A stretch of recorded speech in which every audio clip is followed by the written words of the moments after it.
ஓம் குருபடி சரணம் திருபடி சரணம். சுபயோகி மாதேஸ்வரன் பேசுகிறேன். நீங்கள் இன்னும் நமது சேனலை சப்ஸ்கிரைப் செய்யவில்லை என்றால் உடனே சப்ஸ்கிரைப் செய்யுங்கள்.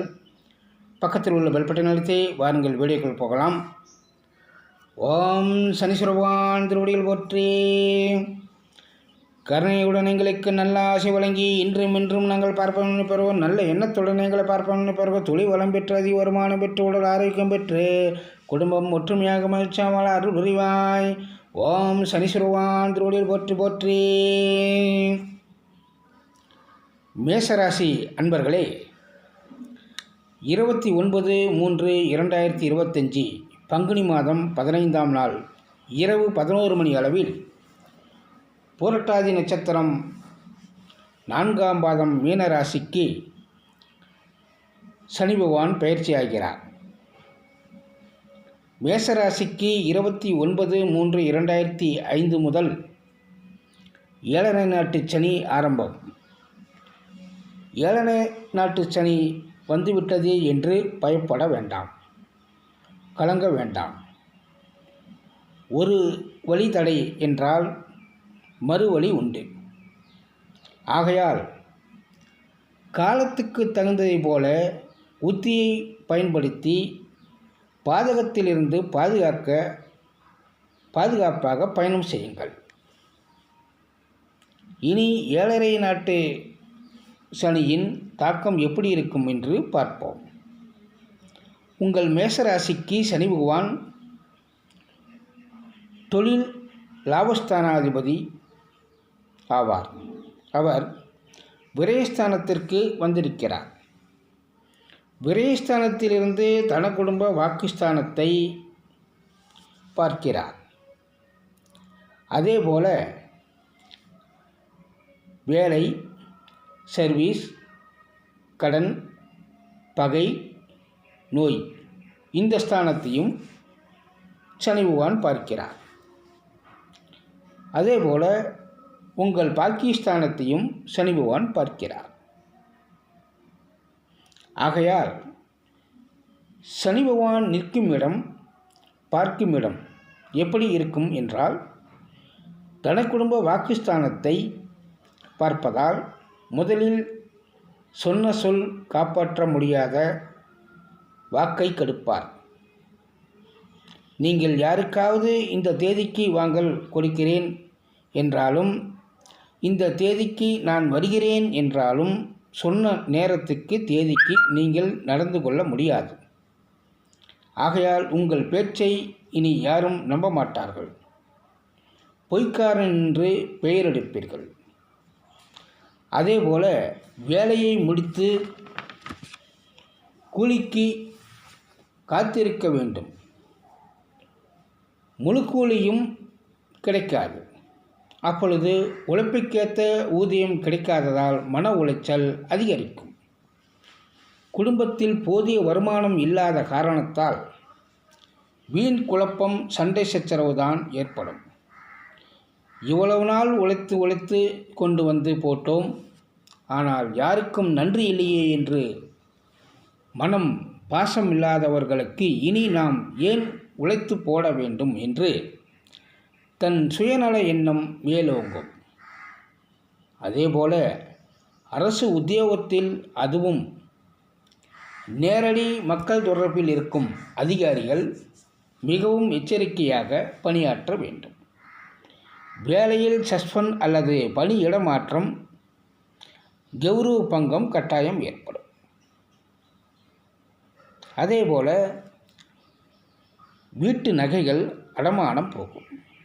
அந்த நகையை மீட்க முடியாது. விற்றுத்தான் கடன் கட்ட முடியும். பல கடனுக்கு மேல் வட்டி கட்டியும் நல்ல பெயர்கள் எடுக்க முடியாது. வாங்கிய கடனுக்குத்தானே பணம் கொடுத்தீர்கள் என்று சொல்வார்கள். நல்ல உறவினர்கள், நண்பர்கள் மத்தியிலும் உங்கள் பெயரை நீங்களே கெடுத்து கொள்வீர்கள். பல பேர் உங்களை விட்டு விலகி விடுவார்கள். நீங்கள் இருக்கும் இடத்திலிருந்து தென்மேற்கு திசையில் இருந்து எதிரிகள், தொல்லைகள், வம்பு வழக்குகள், விபத்துகள் பெண்களால் மிகப்பெரிய சிக்கல்கள் வரும். விழிப்புணர்வாக இருக்கவும். ஒரு கடனை கட்ட இன்னொரு கடன் வாங்குவீர்கள். ஆகையால் கடன் சுமை தொடர்ந்து கொண்டே இருக்கும். மாமன் மச்சன் வீட்டு உறவுகள் பகையாகும். உறவினர்களின் வீட்டு விசேஷங்களில் பொது இடங்கள் என்று கூட பார்க்காமல் வீண் சண்டை சச்சரவுகள் ஏற்படும். ஆகையால் விரோதங்களை வரவேற்காதீர்கள், விலகி இருங்கள். அரசியல்வாதிகளிடம் இருந்து அதிகாரிகளுக்கும், அதிகாரிகளிடம் இருந்து அரசியல்வாதிகளுக்கும் எதிரிகளிடம் காட்டிக் கொடுக்கும் வேலையை தேவையில்லாமல் செய்வார்கள். ஆகையால் தேவையில்லாத மிகப்பெரிய பகையும் பழிவாங்கும் எண்ணமும் உருவாகும். நீங்கள் கும்பிடும் சாமி கூட கண்டு கொள்ளவில்லையே என்று கோவிலுக்கு கூட போக மாட்டீர்கள். சாமி கும்பிட்டால் என்ன, கும்பிடாமல் தான் இருந்தால் என்ன என்று வெறுத்து பேசுவீர்கள். இவ்வளவு நாள் செய்த தான தர்மம் கூட நமக்கு கை கொடுக்கவில்லையே என்று மனம் மிகவும் வேதனைப்படும்.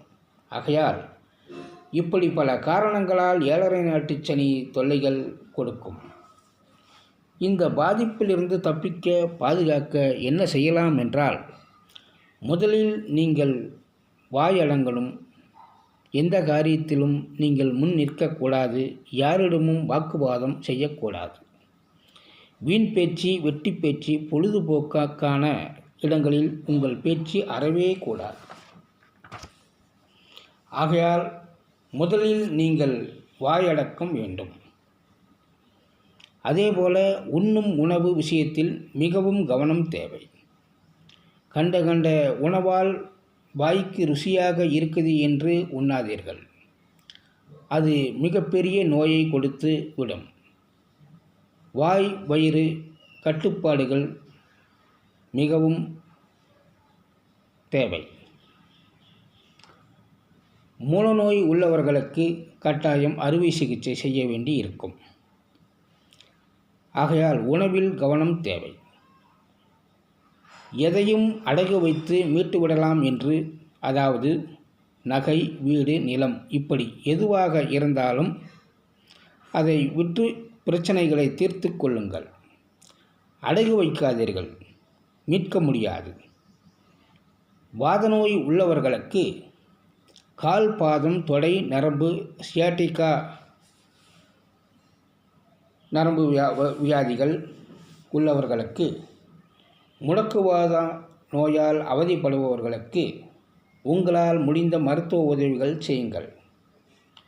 கனமான போர்வை வஸ்திரதானம் செய்யுங்கள்.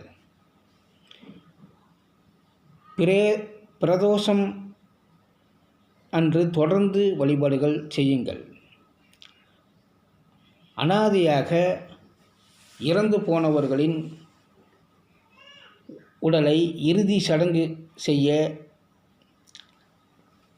அதற்குண்டான செலவுகளை நீங்கள் ஏற்றுக்கொண்டு செய்தீர்கள் என்றால் பழிபாவத்திலிருந்து தப்பிக்க வழிபிறக்கும். மிகப்பெரிய பாதிப்பிலிருந்து தப்பிப்பீர்கள். எருமை மாட்டுக்கு முந்தை வாழைப்பழம் உணவாக கொடுங்கள். மனம் தளராத காலம் கடந்தால் எதிர்காலம் மகிழ்ச்சியாக வாழ்வதற்கு வழிவகைகள் உண்டு. அமைதி காக்கவும். வாழ்க வளமுடன். மீண்டொரு மற்ற பதிவில் சந்திப்போம்.